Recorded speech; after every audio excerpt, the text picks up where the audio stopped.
અંકલેશ્વર બ્રિજનગર સામે બિનઅધિકૃત રોડને દબાણોનો સફાયો બોલાવ્યો હતો. ફર્નિચર પેલેસની ગલીમાં રોડ તેમજ દાદર સહિતના માર્ગને અડચણરૂપ દબાણ ઊભું થતા પાલિકામાં ફરિયાદ થઈ હતી. પાલિકાની દબાણ શાખા દ્વારા જેસીબીની મદદથી દબાણ દૂર કરવામાં આવ્યું હતું. અંકલેશ્વર સ્ટેશન રોડ ઉપર બ્રિજનગર પાસે આવેલ ફર્નિચર પેલેસ ગલીમાં પાલિકાની મંજૂરી વગર રોડ બનાવી દેવા સાથે ઓટલા અને દાદર સહિતના દબાણો દૂર કરવામાં આવ્યા હતા.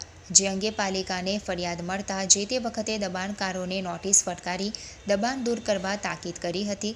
છતાં પણ દબાણ દૂર ન કરવામાં આવતા આજરોજ બપોરે અંકલેશ્વર પાલિકાની દબાણ શાખા દ્વારા જેસીબી સાથે સ્થળ ઉપર દોડી આવ્યા હતા અને માર્ગ ઉપર અડચણરૂપ દબાણ તેમજ બિનઅધિકૃત બનેલો રસ્તો તોડી પડાયો હતો અને દબાણકારો સામે કાર્યવાહી શરૂ કરી હતી. કામગીરી દરમિયાન દબાણકારો દ્વારા ચૂપકીદી સાધી લીધી હતી. જોકે પાલિકા દ્વારા જેસીબીની મદદથી દબાણ દૂર કરતા દબાણકારોમાં ફફડાટ ફેલાયો હતો.